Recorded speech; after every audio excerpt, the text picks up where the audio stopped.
Drama मेरी बहुओं के आने वाले एपिसोड बहुत इंटरेस्टिंग होने वाले हैं। क्या आसिफ साहब को गोली लगने के बाद वो अपनी ज़िंदगी की जंग हार जाएंगे और क्या फबीहा को पता चल जाएगा कि इसका खाना किसने चोरी किया था। आसिफ साहब जैसे ही दुकान से पैसे लेकर घर वापस आ रहे होते हैं, कुछ गुंडे इनका पीछा करते हैं, इनसे पैसे छीनने की कोशिश करते हैं। उन गुंडों को पता होता है कि आसिफ साहब पैसे लेकर जा रहे हैं। आसिफ साहब जब पैसे देने से इनकार करते हैं क्योंकि वो जानते हैं कि अंबर ने बड़ी मेहनत से ये पैसे बनाए हैं। इसी हाथापाई के दौरान गुंडे आसिफ साहब पर गोली चला देते हैं। आसिफ साहब शदीद जख्मी हो जाते हैं।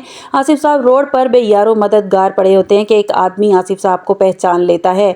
फबीहा आलमीर के लिए खाना बनाती है और खाना बनाकर कमरे में चली जाती है और महानूर की माँ जैसे ही किचन में आती हैं, खाने की खुशबू से इनका दिल ललचा जाता है।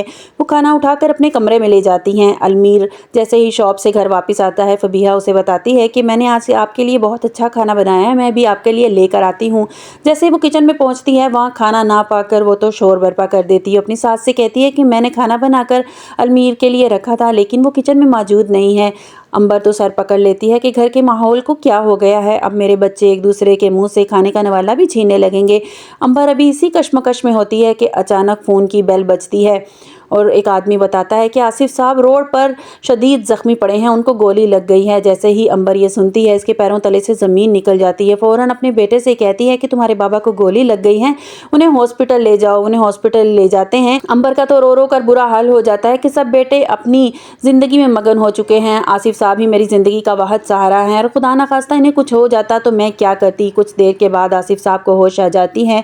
अंबर खुदा का लाख लाख शुक्र अदा करती है। आसिफ साहब कहते हैं, अंबर तुमने इतनी मेहनत से पूरा महीना काम किया, मैं बहुत शर्मिंदा हूँ। वो गुंडे मुझसे सारे पैसे लेकर फरार हो गए। अंबर कहती है कि मुझे इन पैसों की कोई फिक्र नहीं, आपकी जान बच गई, मेरे लिए बस इतना ही काफ़ी है। आप जानते हैं ना कि आप ही मेरा वाहिद सहारा हैं। डॉक्टर कुछ देर के बाद आसिफ साहब को हॉस्पिटल से डिस्चार्ज कर देते हैं। आसिफ साहब घर आ जाते हैं। की माँ अंबर से कहती है कि जिस तरह का रवैया तुमने हमारे साथ रखा था ना, उसी की सजा तुम्हें मिली है। देखो तुम्हारे साथ क्या बुरा हो गया। अंबर कहती है, क्या कहना चाहती हो, साफ साफ कहो। महानूर की माँ कहती है, तुम्हें तुम्हारे किए की सजा मिली है, जो सलूक तुम हमारे साथ करती थी ना। अंबर गुस्से में आ जाती है और कहती है, मैं तो तुम्हारे मुंह ही नहीं लगना चाहती। आसिफ साहब के तो सारे पैसे गुंडे लेकर फरार हो चुके हैं। जैसे ही महक को पता चलता है कि हॉस्पिटल के सारी पेमेंट इसके शौहर ने की है, वो गुस्से से कहती है कि आर्यन तुम्हें क्या जरूरत थी पेमेंट करने की, तुम्हारे अकेले का तो फर्ज नहीं है। आलमीर और शावीर भी तो इनके बेटे हैं ना, इनकी भी तो कोई जिम्मेदारियां हैं। तुम्हारी तो अभी जॉब लगी है और आपको अच्छी तरह याद है ना कि जब आप कोई काम नहीं करते थे तो आपकी कोई मदद करने के लिए तैयार नहीं था। आपकी माँ ने तो